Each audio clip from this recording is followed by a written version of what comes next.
mengetahui perkenan alur dan tembakan, pendalaman terhadap CCTV dan handphone oleh puslapor, biometrik identification oleh Pusinafis, serta tindakan lain yang tentunya bersifat ilmiah. Dan juga kami menemukan persesuaian dalam pemeriksaan yang telah kita lakukan terhadap saksi-saksi yang berada di TKP, termasuk saksi-saksi lain yang terkait, juga saudara RE, saudara RR, saudara KM, saudara AR, dan saudara P, dan saudara FS. Ditemukan perkembangan baru bahwa tidak ditemukan, saya ulangi, tidak ditemukan fakta peristiwa tembak menembak seperti yang dilaporkan. Saya ulangi, tidak ditemukan fakta peristiwa tembak menembak seperti yang dilaporkan awal. Tim khusus menemukan bahwa peristiwa yang terjadi adalah peristiwa penembakan terhadap saudara J yang mengakibatkan saudara J meninggal dunia, yang dilakukan oleh saudara RE atas perintah saudara FS. Saudara E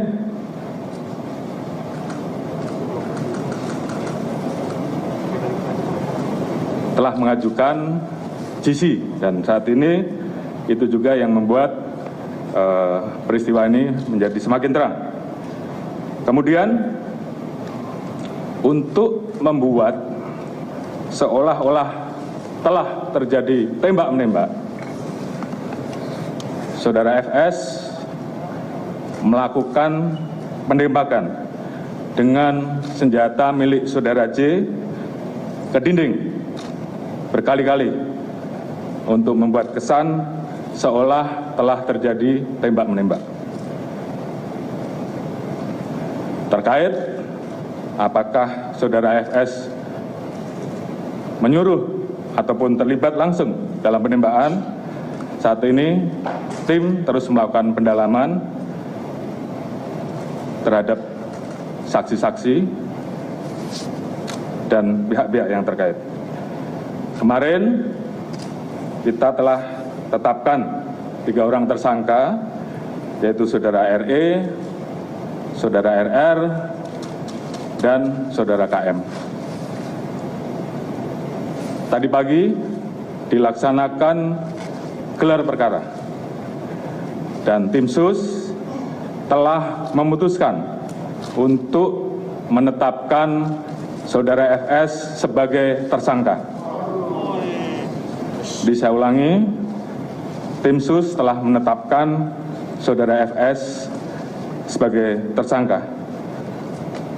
Terkait dengan pasal apa yang disangkakan dan proses penyidikannya nanti akan dijelaskan secara khusus oleh Pak Kabar Eskrim selaku tim penyidik, dan juga beberapa hal yang memang akan dijelaskan oleh Pak Irwasum sebagai ketua tim sus yang mengawali bagaimana proses ini menjadi terang benderang.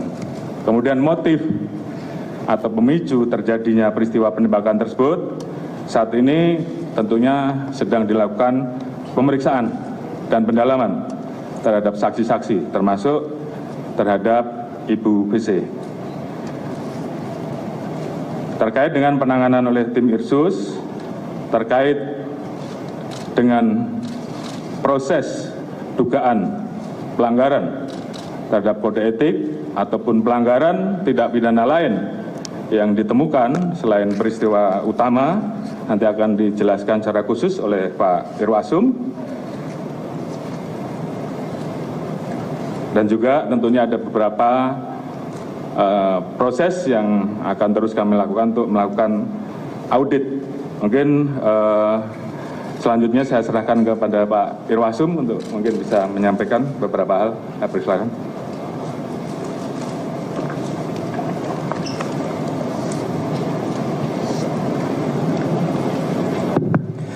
Atas izin Bapak Kapolri dan Bapak Kapolri, kami menyampaikan perkembangan yang dilaksanakan tim sus khususnya dalam pelaksanaan operasi khusus.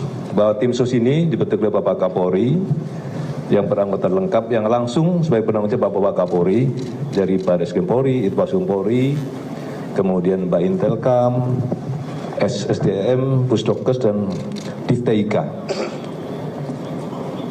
Kemudian Bapak Kapolri selalu menekankan pada saat rapat beliau menyampaikan kedepankan scientific crime investigation. Saya memahami dan tim sus memahami kepada para media dan masyarakat selama 1 minggu pertama dibentuk, kami memahami seolah-olah tim sus tidak bergerak. Kami memahami itu. Karena apa yang diutarakan Bapak Kapolri tadi memang benar. Kami mengalami kesulitan karena pada saat pelaksanaan olah TKP awal dilaksanakan tidak profesional, kurang profesional. Dan beberapa alat bukti pendukung sudah diambil. Selama 1 minggu kami bergerak mendalami, kemudian kami mendapatkan informasi intelijen dari Baintelkam Polri bahwa dijumpai ada beberapa personil yang diketahui mengambil CCTV dan yang lain-lainnya. Oleh karena itu, Itpasum membuat surat perintah gabungan dengan melibatkan Divpropam Polri dan Barreskrim Polri telah melaksanakan pemeriksaan khusus kepada 56 personil Polri. Dari 56 personil Polri tersebut terdapat 31 personil Polri yang dari Bapak Kapolri sampaikan yang diduga patut juga melanggar kode etik profesional Polri atau KKEP.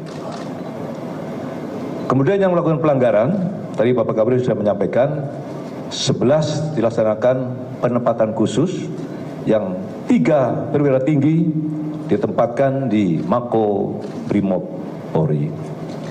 Ada hal yang menonjol pada saat melaksanakan pemeriksaan khusus ini terhadap Barada RE yang bersangkutan pada saat dilaksanakan pemeriksaan mendalam ingin menyampaikan unek-unek. Dia pengen menulis sendiri. Tidak usah ditanya Pak, saya menulis sendiri. Yang bersangkutan menulis dari awal bahwa dia melaksukan adalah yang bersangkutan. Dengan dilengkapi dengan cap jempol dan materai. Dari itulah pemeriksaan Riksus karena sudah ada unsur pidananya, maka kita limpahkan kepada Barreskrim Polri untuk melakukan tindakan penyidikan lebih lanjut. Termasuk juga kepada Bribka RR pada saat dilaksanakan pemeriksaan khusus juga demikian. Adanya dugaan tidak pidana maka juga kami limpahkan kepada Barreskrim Polri untuk dilakukan pemeriksaan lebih lanjut. Kemudian kemarin kami melapor kepada Kapolri bahwa tim sus seluruhnya melaksanakan pemeriksaan mendalam kepada FS di Makobrimob. Setelah dilakukan pemeriksaan mendalam, maka juga telah ditemukan bukti yang cukup bahwa FS adalah melakukan tidak pidana. Maka tadi Pak Kapolri sudah menyampaikan setelah dilakukan gelar perkara dan sudah tetap sebagai tersangka. Oleh karena itu, kami menjelaskan bahwa ke-31 personil yang melanggar kode etik Polri, dari Barreskrim Polri ada 2 personil. 1 pamen, perpangkat pamen dan 1 pama. Di Propam Polri ada 21 personil. Perwira pertama nanti ada terkait penanganan, namun sudah ada titik terang dan sudah menyampaikan beberapa poin. Saya perintahkan untuk menyampaikan terkait pasal-pasal dan mungkin proses penyidikan yang saat ini sedang berjalan. Silakan.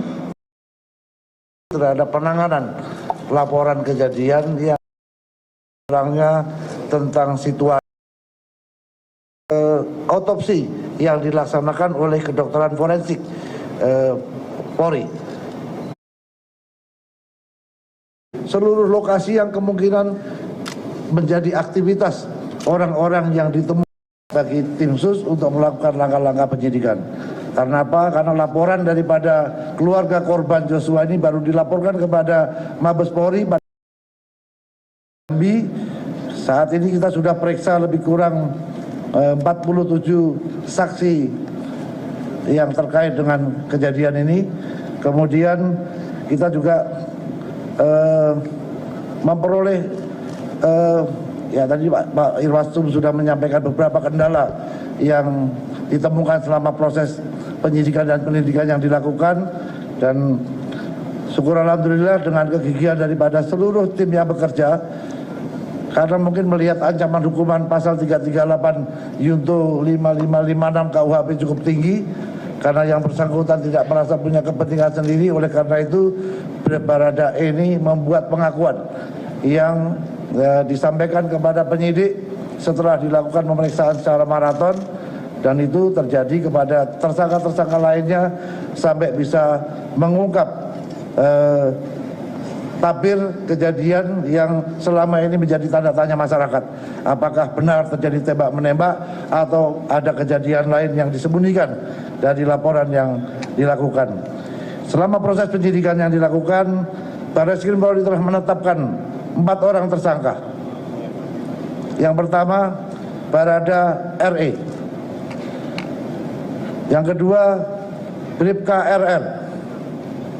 Yang ketiga, tersangka KM. Yang terakhir, Irjen Pol FS. Dengan peran dan persangkaan masing-masing tersangka sebagai berikut.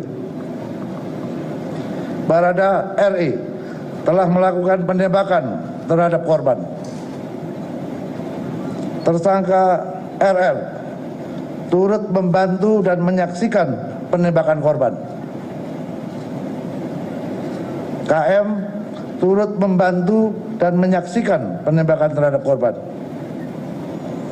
Irjen Pol FS menyuruh melakukan dan menskenario peristiwa seolah-olah terjadi peristiwa tembak-menembak di rumah dinas Irjen Pol Ferdi Sambo di Komplek Polri Duren 3. Berdasarkan hasil pemeriksaan keempat tersangka, menurut perannya masing-masing, penyidik menerapkan pasal 340, subsidiar pasal 338, junto pasal 5556 KUHP dengan ancaman maksimal hukuman mati, penjara seumur hidup, atau penjara selama-lamanya 20 tahun. Demikian Bapak Kapolri yang dapat kami sampaikan. Mudah-mudahan ini bisa memberikan jawaban kepada masyarakat atas keseriusan institusi Polri untuk menjaga marwahnya kepada masyarakat. Terima kasih. Wassalamualaikum warahmatullahi wabarakatuh.